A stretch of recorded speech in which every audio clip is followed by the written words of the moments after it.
Very much, Madam Speaker. It is indeed a pleasure to have the opportunity to rise and speak in favour of Bill C-39, an act to amend the Corrections and Conditional Release Act and to make consequential amendments to other acts.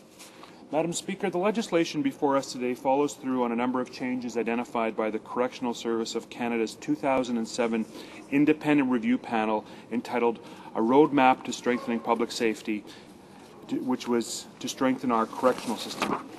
Madam Speaker, the government has made strides to respond to the 109 recommendations in the panel's report. Most of these recommendations fall into 5 broad categories. Firstly, increasing offender accountability. Secondly, eliminating drugs from federal prisons.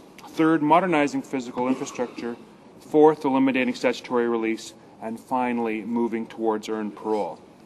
Many of the recommendations also relate specifically to the concerns of victims.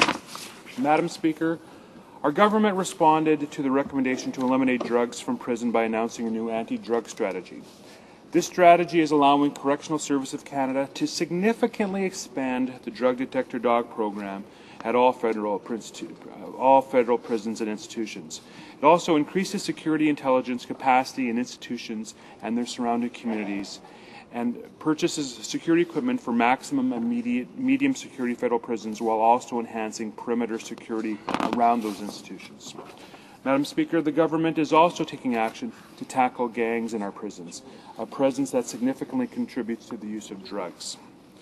Bill C-39 builds on and expands our efforts to respond to these recommendations by affirming our commitment to the rights of victims, increasing accountability of offenders, and ensuring that first-time or non-violent offenders do not get off with a proverbial slap on the wrist.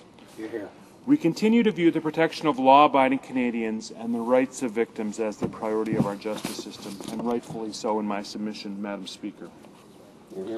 I'd like to begin by addressing some of these issues with some detail, beginning with how this legislation recognizes the role played by victims and also how it provides victims with better information. While it has been the case that victims can attend parole hearings, Madam Speaker, this practice will now be enshrined into law. This legislation also provides the Parole Board of Canada and Correctional Services with the ability to better inform victims with information such as the reasons for an offender transfer and, where possible, notification when offenders are moved to minimum security. In addition, some forms of institutional behavior by the offender, such as serious institutional infractions, may be reported along with the reasons for any temporary absences from correctional facilities. Madam Speaker, victims have told us time and time again that this is the type of information that they require, and our government is responding by providing it to them. We're expanding the ability to notify victims from those that are the direct victims of the offences to also include guardians or caregivers of dependent victims who are deceased, ill, or otherwise incapacitated with the same information that the victims themselves would otherwise receive. Madam Speaker, under the current legislation, when an offender withdraws his or her participation 14 days or less before a parole hearing, the National Parole Board could formally and currently not proceed with the review and make a decision. However, Bill C-39 will put an end to needless travel by victims to attend these hearings that are often cancelled at the last minute. Once again, we're responding to the requirements of the victims of the criminal justice system. Offenders will often waive their parole hearing, but under the proposed legislation, victims will be able to request information on the reasons an offender gives for waiving a parole hearing. Madam Speaker, to ensure that victims have an opportunity to provide input into policies and procedures associated with victim services, a National Advisory Committee on Victims has been created. This complements, Madam Speaker, additional proposed reforms and improves the information available to all victims. Taken together, these changes will bring the interests of victims to the forefront. Rehabilitation. Effective rehabilitation and eventual reintegration should be a shared responsibility between correctional workers and the offender. As such, offenders must be held accountable for their criminal behavior and also for their rehabilitation. In keeping with this recommendation from the Independent Review Panel report, the following legislative changes will specifically require offenders to, first, behave respectfully towards other persons and property. Secondly, obey conditions of release and all prison rules. And thirdly, ensure that offenders are more actively involved in setting out and achieving the goals achieved in their respective correctional plans. Madam Speaker, the legislative changes contained in Bill C-39 formalize expectations for offender behavior, program participation, and fulfillment of any court-ordered financial obligations, such as restitution to victims, as part of their correctional plan.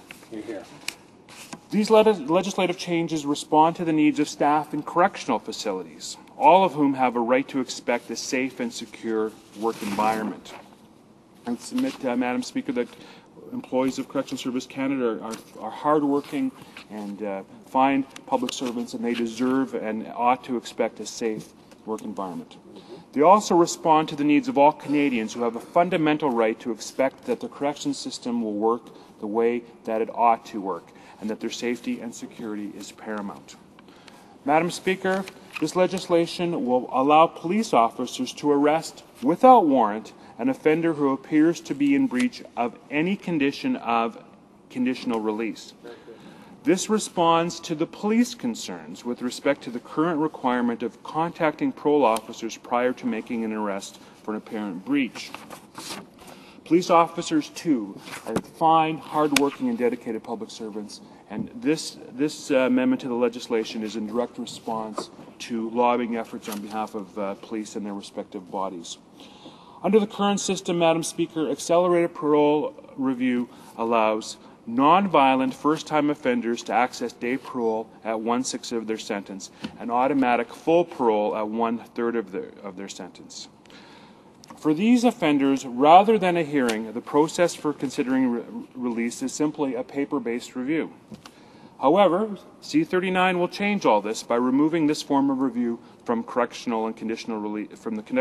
and Conditional Release Act, so that all offenders, whether they are first-time fraudsters or sentenced for violent assault, will follow the same review process. The test for granting parole will no longer be whether they are likely to commit a violent offense. As with all parole reviews, Madam Speaker, parole board members will consider the risk that the offender may present to the society if released and determine if and to what extent that risk can be managed in the community.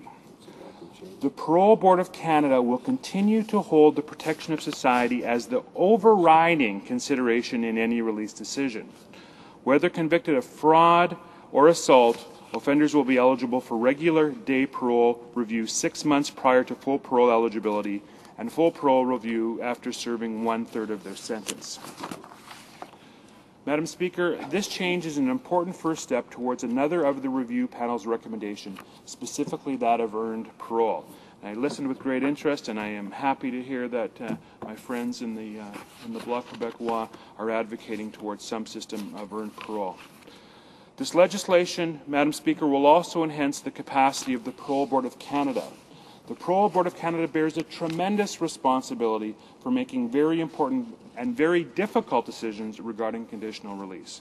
Accordingly, the CCRA will be amended to do the following. It will increase the number of full-time board members. It will make it possible to directly appoint part-time members to the Appeal Division. It will clarify the provisions in the CCRA that conditional release decisions are consistent with the protection of society. And finally, Madam Speaker, it will enshrine into law the practice of automatically suspending the statutory release of offenders who receive a new custodial sentence. Cumulatively, Madam Speaker, these legislative reforms will set into motion the good work that was contained in the 2007 Independent Panel Report and are a key step in transforming and modernizing the federal corrections and conditional release system. These reforms will further ensure our streets and communities remain safe for everyone, and this should be a goal for all members in this honourable House. Madam Speaker, to conclude, this legislation is part of this government's stand on behalf of all Canadians who want the rights of law-abiding people to be respected and to come first.